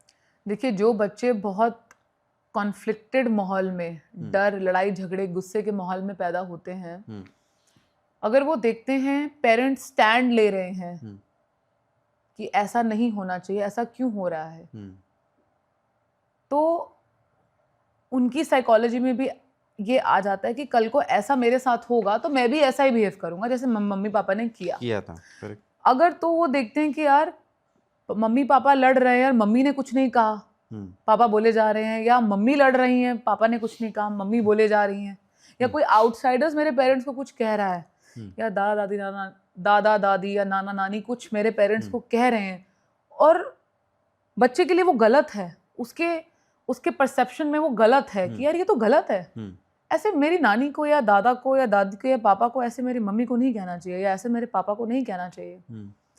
उस केस में अगर पेरेंट्स खुद के लिए स्टैंड नहीं लेते तो बच्चा रिबेलियस बन जाता है, और वो जब वो बड़ा होता है तो वो लड़ना शुरू कर देता है, क्योंकि उसको पता है कि उसके मम्मी पापा ने स्टैंड नहीं लिया, तो वो उनका स्टैंड लेना शुरू कर देता है कि नहीं ये गलत है, ये बिल्कुल गलत है। एक बच्चे ने देखा कि उसके पापा रोज रात को ड्रिंक करके आते हैं और लड़ाई होती है घर में, मम्मी कुछ कहती नहीं है, लड़ाई होती है, मम्मी पापा दोनों अलग हो जाते हैं। तो बच्चे ने एक बार देखा, 2 बार देखा, 3 बार देखा कि यार मम्मी तो कुछ कहती ही नहीं है पापा को, पापा बाहर से पी करके आते हैं और घर का माहौल खराब हो जाता है, हम हंसी खुशी सब कर रहे होते हैं, और पापा के आते ही घर का माहौल खराब हो जाता है क्योंकि पापा ड्रिंक करके आते हैं और मम्मी कुछ कहती नहीं। तो वो छोटा सा बच्चा रिबेलियस हो जाता है, जो वो जैसे जैसे बड़ा होने लगता है वो देखता है पापा का ये बिहेवियर, वो पापा से लड़ने लगता है मम्मी की जंग, कि पापा ये गलत है, आप घर में नहीं घुसेंगे, आप पी करके आए, आप जाइए घर से बाहर जाइए, आप घर में तब आइएगा जब आपने ड्रिंक नहीं करी हो, आप घर का माहौल खराब करते हैं। तो वो बच्चा, वो लड़का या लड़की रिबेलियस हो जाता है, फिर वो उसकी लाइफ का जो भी एरिया उसके लिए वर्क नहीं कर रहा होता है, या उसको लगता है यार कि ये गलत है, वो वहीं एक लड़ाई लड़नी शुरू कर देता है। उसको ये समझ में नहीं आता कि अंदर ही अंदर वो खुद के साथ एक जंग लड़ रहा होता है। अच्छा, लास्ट बाहर की लड़ाई तो सिर्फ एक ट्रिगर होता है, असली लड़ाई तो हमारे अंदर चल रही होती है, खुद के साथ। 99% हमारी लड़ाई खुद के साथ होती है, हमारे खुद के ट्रिगर्स के साथ, जो बचपन में चाइल्डहुड ट्रॉमास से जो हमारे बिहेवियरल पैटर्न्स बन जाते हैं, हम वही लड़ाई लड़ रहे होते हैं और ब्लेम कर रहे होते हैं लोगों को। अरे उसने ऐसा किया, अरे वो ऐसा नहीं बोल पाई, मैंने बोला, अरे तूने उसको ऐसे हाथ कैसे लगा दिया, अरे तूने ऐसे कैसे बोल दिया। Blame game. तो क्या होता है, घटना बाहर घटी, घटना बाहर घटी, ट्रिगर मेरे अंदर हुआ और रिएक्शन मेरे अंदर से आया। किसी आदमी ने किसी को चांटा लगाया, मुझे क्यों गुस्सा आया? एक राह चलते हुए आदमी ने एक किसी बंदे को चांटा लगाया, मैंने वो इंसिडेंट देख लिया, और वो इंसिडेंट देखते हुए मुझे गुस्सा आ रहा है, यार इसने चांटा कैसे लगा दिया, क्योंकि उस इंसिडेंट्स ने मेरे अंदर कुछ ट्रिगर किया, which is related to my childhood trauma. And वहां से मेरा रिएक्शन हुआ, मैंने गाड़ी रोकी और कहा, ए तू चांटा मत मार उसको, तूने कैसे हाथ लगाया। तो this is what happens with all human beings. मेरा लास्ट क्वेश्चन है आपसे, अगर पेरेंटिंग में एक चीज चेंज करनी हो, सिर्फ एक चीज जो बच्चों को हेल्प करे कि उनको ट्रॉमास कम हो, या आई वुड से कि नहीं हो, तो वो क्या चीज़ है जो पेरेंट्स को अडॉप्ट करनी चाहिए कि ताकि उनके बच्चे ट्रॉमा से मुक्त रहे, चाइल्डहुड ट्रॉमा से? बीइंग अ पेरेंट सबसे पहले अपने चाइल्डहुड ट्रॉमास एड्रेस करे, खुद के ओके, ताकि वो अपने चाइल्डहुड ट्रॉमास, अपने बिलीव्स, अपने फियर बच्चों में पास ऑन ना करे, अपने ट्रॉमास बच्चों में पास ऑन ना कर सके, और बच्चों के साथ उनका दोस्त बन के रहे। कि अगर आज वो बच्चा कह रहा है मम्मी आज स्कूल नहीं जाना था, चल कोई नहीं यार, चल आज मजे करते हैं, ऐसे तो बच्चा बिगड़ जाएगा। मुझे लगता है आई थिंक ये हमें मेरा ट्रॉमा है कि मैं कह रहा हूँ कि बच्चा बिगड़ जाएगा। हो सकता है, हो सकता है। ये आपका बिलीफ है, करेक्ट। हो सकता है आपके पेरेंट्स का ये बिलीफ था हाँ जो आपके अंदर आ गया। बिल्कुल। बच्चों के साथ जो बच्चे प्यार ढूंढते, जिन जिन बच्चों को घर में प्यार नहीं मिलता, घर में दोस्त नहीं मिलते, घर में एक आज़ादी का माहौल नहीं मिलता, वो बच्चे ये सब बाहर ढूंढते हैं। और जब वो ये सब बाहर ढूंढते हैं ना, वो ऐसी ऐसी खराब चीज़ें अपनी लाइफ में अट्रैक्ट करते हैं, ऐसे खराब दोस्त, ऐसे खराब इंसिडेंट्स, ऐसे खराब टॉक्सिक रिलेशनशिप्स कि वो खुद कब टॉक्सिक बन जाते हैं उन्हें पता ही नहीं चलता। तो मेरे नज़रिए में और मेरी सोच यही है कि बीइंग अ पेरेंट आप अपने चाइल्डहुड ट्रॉमास को एड्रेस करें। अगर आप फैमिली प्लान कर रहे हैं उससे पहले आप अपने चाइल्डहुड ट्रॉमा को एड्रेस करें, क्योंकि बीइंग अ मदर, जब एक माँ के पेट में एक बच्चा होता है तो जो ट्रॉमा माँ गुजरेगी वही बच्चा गुजरेगा। तो माँ को ये अवेयरनेस बहुत ज़रूरी है कि मुझे ये 9 महीने बड़ा खुशहाल रहना है, शुक्रगुजार, शुक्राना रहना है, ताकि हैप्पी, देखिए being happy is a very big word, is a very big thing.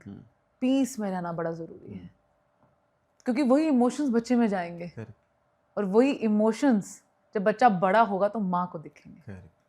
तो अपने खुद के ट्रॉमास एड्रेस करें, सीक हेल्प, किताबें पढ़ें, इसको रिसर्च करें, अपने हैबिट पैटर्न्स चेंज करें, अपने बिहेवियरल पैटर्न्स चेंज करें, अपनी कुछ आदतों को, जिससे आपका जो स्पाउस है, आपका जो पार्टनर है, वही अनकंफर्टेबल हो जाता है, अपने आप को बदलें और घर में एक फ्रेंडली माहौल लाएं। कि भाई एक बच्चे के लिए उसका पहला जो रिलेशनशिप है उसके माँ बाप से है, वो दोस्त का क्यों ना हो, कि भाई मेरे पेरेंट्स मेरे दोस्त, मेरे पार्टनर इन क्राइम, है ना, और मैं अगर मेरे से अगर कुछ गलती हो भी गई तो वो मुझे बचा लेंगे। करेक्ट। तो basically parents should be available in all situation, all aspect. Emotional availability बहुत ज़रूरी है बच्चों के साथ रहना, ताकि इमोशनल अवेलेबिलिटी उनको सिखाएगी औरों के लिए कैसे इमोशनल अवेलेबल होना। तो मुझे लगता है बच्चों के साथ एक फ्रेंडली माहौल होना बहुत ज़रूरी है, ताकि बच्चे अपनी बात रखना सीखें, अंदर ही अंदर चीज़ों को लेके ना घुटे। कई बच्चे बड़े इंट्रोवर्ट हो जाते हैं। मतलब एक बैलेंस है, यू नो, हर चीज़ का बैलेंस ज़रूरी है। रिश्तों में भी हर चीज़ का बैलेंस ज़रूरी है, पेरेंटिंग में भी बैलेंस बहुत ज़रूरी है। कहते हैं ना कि बच्चों के साथ बच्चे बन जाइए, हाँ। बच्चों के साथ बच्चे बन जाइए और बच्चे भी खुश, आप भी खुश। हाँ, देखिए पेरेंट्स जहाँ बच्चे गलत होते हैं वहाँ टोकते हैं, समझाते हैं, बच्चे को डांटिए मत, उसको प्यार से समझाइए। लेकिन फिर मेरे माइंड में एक क्वेश्चन आ गया कि आपने बोला कि बच्चे को डांटिए मत या बच्चे को समझाइए। देखिए तो फिर अगर वो समझा रहा है तो हो सकता है कि फिर वो अपने चाइल्डहुड ट्रॉमा उसके अंदर डालेगा। देखिए आपके पापा ने अगर आपको खूब डांट फटकार के चिल्ला के समझाया है और आपको लगता है यार यही तरीका है, मतलब बेसिकली कम्युनिकेशन का तरीका ठीक होना चाहिए, बस मेन तो ये। देखिए आपके पापा ने आपको चिल्ला के समझाया, रिश्तेदारों के सामने, आप डर गए और आपने कहा यही तरीका है, वही आप बच्चों के साथ कर रहे हैं। नहीं, डिपेंड्स कि आप कैसे कम्युनिकेट करें। बात प्यार से भी कही जा सकती है, प्यार से भी समझाया जा सकता है, एग्जाम्पल्स देके भी समझाया जा सकता है। ये आप पे डिपेंड करता है, आपको अपना रिलेशनशिप कैसा चाहिए अपने बच्चे के साथ, वैसा ही चाहिए जैसा आपका और आपके पापा का रिश्ता है, या आपको कुछ नया क्रिएट करना है। अगर आपको कुछ नया क्रिएट करना है, कुछ फ्रेंडली क्रिएट करना है, तो आपको तय करना है कि मेरा रिश्ता कैसा होगा। जब आप तय कर लेंगे तो उस वक्त तो आपकी भी कई चीज़ें बाहर आएंगी, आपके भी कई बिलीफ पैटर्न्स, चाइल्डहुड ट्रॉमास बाहर आएंगे। अगर आप उसको रुक के देखेंगे कि यार नहीं, ये तो मेरा चाइल्डहुड पैटर्न है, ये तो मेरा फियर है, ये तो मेरा बिलीफ है, मैं अपने बच्चे पे क्यों थोप रहा हूँ, उसको आज़ाद रहने देता हूँ ना। अगर हमें पेरेंटिंग में कोई एक चीज़ चेंज करनी हो ताकि हमारे जो ट्रॉमास हैं, जो चाइल्डहुड ट्रॉमास होते हैं, वो बच्चों में ना हों, तो पेरेंट्स को क्या चेंज करना चाहिए? सबसे पहले बीइंग अ पेरेंट आप ये डिसाइड कीजिए कि मुझे अपने बच्चे के साथ कैसा रिश्ता चाहिए। मुझे एक फादर और सन का रिश्ता चाहिए या मुझे दोस्तों वाला रिश्ता चाहिए। क्योंकि जब मेरा बच्चा बड़ा हो जाएगा तो वो अपने दिल की बात मुझसे कह पाएगा या बाहर ढूंढेगा किसी को अपने दिल की बात कहने के लिए। तो बेसिकली पेरेंट्स को दोस्त होना चाहिए। बिल्कुल, मैं तो कहती हूँ अपने बच्चों के साथ दोस्त बन जाइए। दोस्ती का रिश्ता सबसे अच्छा रिश्ता सबसे अच्छा रिश्ता होता है, करेक्ट। थैंक यू प्रतीका हमसे बात करने के लिए, एंड आई होप कि आप सबको ये वीडियो पसंद आया होगा, और प्लीज़ चैनल को लाइक करें, सब्सक्राइब करें, और अपने सजेशन दें कि हम और क्या इम्प्रूव कर सकते हैं अपने आने वाले पॉडकास्ट में। Thank you.